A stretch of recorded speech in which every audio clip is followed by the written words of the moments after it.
Welcome to BBA academy.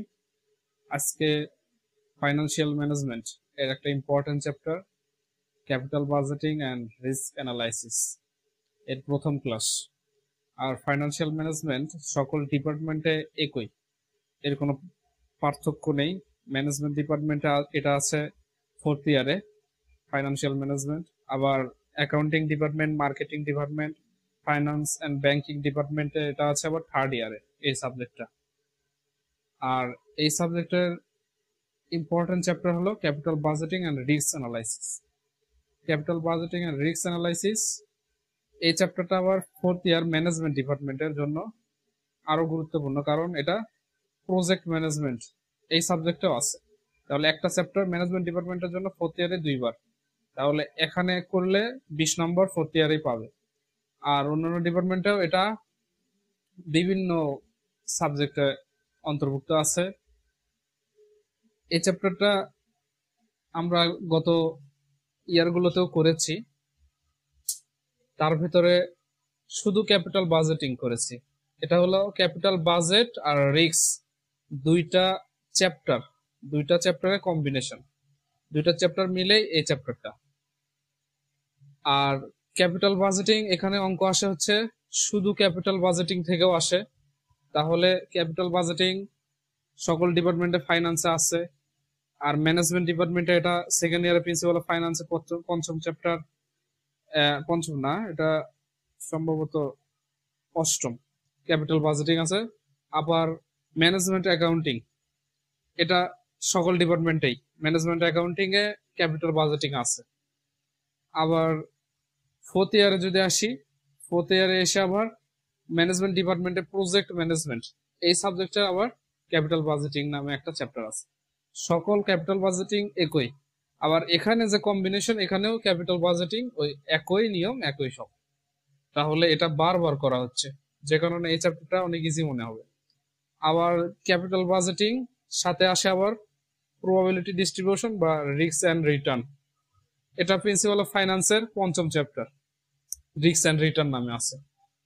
আবার একই chapter portfolio management, এটা আছে আবার ফোর্থ ইয়ারে ম্যানেজমেন্ট ডিপার্টমেন্টের ইনভেস্টমেন্ট ম্যানেজমেন্টে।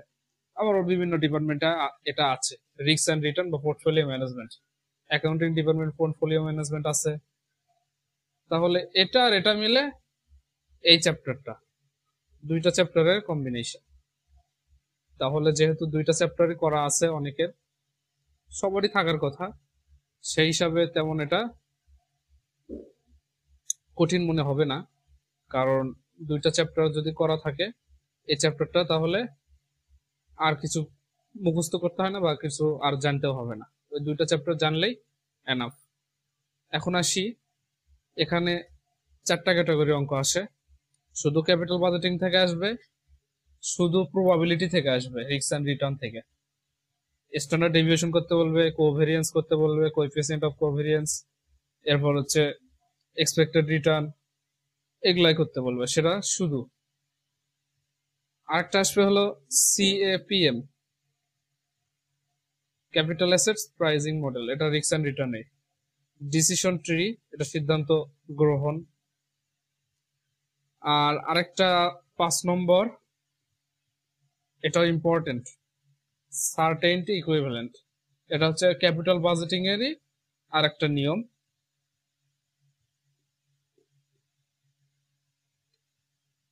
সার্টেইনটি ইকুইভ্যালেন্ট, নিশ্চয়তা সমতুল্য পদ্ধতি।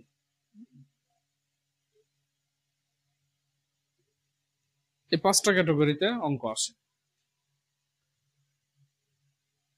তাহলে শুধু একটা নিয়ম এখানে বাড়তি বা একটু আলাদা, যেটা ক্যাপিটাল বাজেটিং এর নিয়মেই একটু আলাদা। ক্যাপিটাল বাজেটিং এ এটা শেখা হয়নি, এটা শিখলেই এই চ্যাপ্টার থেকে এমনিতেই কমপক্ষে 10-এর আনসার কমন আসবে।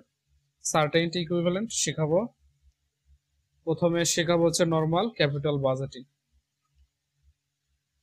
আর আরেকটা সুবিধা হলো, যারা ম্যানেজমেন্ট ডিপার্টমেন্টের, তাদের রিস্ক অ্যান্ড রিটার্ন এটা পড়তেই হবে। তাদের পোর্টফোলিও ম্যানেজমেন্ট নামে ইনভেস্টমেন্ট ম্যানেজমেন্ট এই সাবজেক্টে পোর্টফোলিও ম্যানেজমেন্ট নামে আছে, তারা ম্যানেজমেন্ট ডিপার্টমেন্ট 4th ইয়ারে। আবার প্রজেক্ট ম্যানেজমেন্টে আছে ক্যাপিটাল বাজেটিং নামে, তাহলে তারা আগে ক্যাপিটাল বাজেটিং করে নেবেন, তাহলে প্রজেক্টে 10 নম্বর কমপক্ষে পাবেন। এরপরে রিস্ক এন্ড রিটার্ন করে নেবেন, পোর্টফোলিও ম্যানেজমেন্ট নামে আছে ইনভেস্টমেন্ট ম্যানেজমেন্টে। এই সাবজেক্টে পড়লে তাহলে এখান থেকে আবার 10 পাবেন। এই দুইটা চ্যাপ্টার যাদের হবে ম্যানেজমেন্ট ডিপার্টমেন্টের জন্য, তারা তারপরে করবেন ফাইন্যান্সিয়াল ম্যানেজমেন্টে এসে, কারণ 3টা সাবজেক্টে ম্যাথ আসে 4th ইয়ারে ম্যানেজমেন্ট ডিপার্টমেন্টের জন্য। একটা হলো প্রজেক্ট ম্যানেজমেন্ট, সেখানে আছে ক্যাপিটাল বাজেটিং। একটা হলো ইনভেস্টমেন্ট ম্যানেজমেন্ট, সেখানে আছে পোর্টফোলিও ম্যানেজমেন্ট। আর একটা হলো ফাইন্যান্সিয়াল ম্যানেজমেন্ট, এখানে আছে আবার এই capital budgeting and risk and return বা রিস্ক এন্ড অ্যানালাইসিস। তাহলে আপনারা আগে ক্যাপিটাল বাজেটিং করে নেবেন, পোর্টফোলিও ম্যানেজমেন্ট করে নেবেন, দুইটা সাবজেক্টে 20 নম্বর পাবেন। এরপর এসে ফাইন্যান্সিয়াল ম্যানেজমেন্টে এই দুইটা মিলে এই চ্যাপ্টারটা করবেন। ওই দুইটা করার পরে এসে দেখবেন এখানে আর কিছু আপনার শেখা লাগবে না নতুন করে, তারপরে শুধু সার্টেনিটি ইকুইভ্যালেন্ট এটা শিখলেই এই চ্যাপ্টার শেষ হয়ে যাবে। তাহলে এখানেও 10 পাবেন কমপক্ষে, সর্বোচ্চ দেখা গেল যে 40 নম্বর, 40 থেকে 50 নম্বর আসতে পারে, কমপক্ষে 30 নম্বর পাবেন দুইটা চ্যাপ্টার করে। তো প্রথমে নর্মাল ক্যাপিটাল বাজেটিং, আজকে যে অঙ্কটা, এই একটা অঙ্ক শিখেই ক্যাপিটাল বাজেটিং এর সব অঙ্ক পারা যায় সম্ভব। আর এখানে বাড়তি তথ্য জানতে হবে না, যারা বাড়তি বিষয় জানতে চান ক্যাপিটাল বাজেটিং এর, তারা ক্যাপিটাল বাজেটিং এর পুরো চ্যাপ্টার অন্যান্য ডিপার্টমেন্টের জন্য, তারা ক্যাপিটাল বাজেটিং এর পুরো চ্যাপ্টারটাই আমার ইউটিউব চ্যানেলে দেওয়া আছে, রিস্ক এন্ড রিটার্নেরও দেওয়া আছে, ফুল চ্যাপ্টার অঙ্ক করা আছে, সেখানে তথ্যবহুল একদম সম্পূর্ণ ডিটেলস দেওয়া আছে, সেগুলো আপনারা দেখতে পারেন। আর যদি অত তথ্য না জেনেও এখানে অঙ্ক করা যায়, কোনো অঙ্ক করতে বেশি তথ্য বা অনেক কিছু জানতে হয় না, শুধু সূত্র এবং নিয়ম জানলেই এনাফ। তাহলে সেখানে আপনারা বাড়তি তথ্য না জানলেও হবে। যদি জানতে কারো আগ্রহী হয় তাহলে এই চ্যাপ্টার দুইটা ভিন্ন ভিন্ন ভাবে করা আছে, সেগুলো দেখতে পারেন। এই চ্যাপ্টারে যেহেতু দুইটা চ্যাপ্টারের কম্বিনেশন, তাহলে যদি এই চ্যাপ্টারও আলোচনা করি এই চ্যাপ্টার আলোচনা করি তাহলে এই চ্যাপ্টারটা অনেক বড় হয়ে যাবে। দুইটা আলাদা আলাদা করাই আছে, সেগুলো আপনারা দেখে নিতে পারেন। তো ক্যাপিটাল বাজেটিং এর জন্য একটা অঙ্ক, যেটা ক্যাপিটাল বাজেটিং এর আলাদা একটা প্লেলিস্ট আছে, সেখানে ক্যাপিটাল বাজেটিং এর একদম সম্পূর্ণ চ্যাপ্টার অঙ্ক করানো আছে, কিন্তু একটা অঙ্ক করলে পুরো চ্যাপ্টার সম্পর্কে ধারণা আসে, বা এখানে তেমন বড় বড় অঙ্ক আসে না, যেহেতু এটা দুইটা চ্যাপ্টারের মিলে এই অঙ্কগুলো আসে।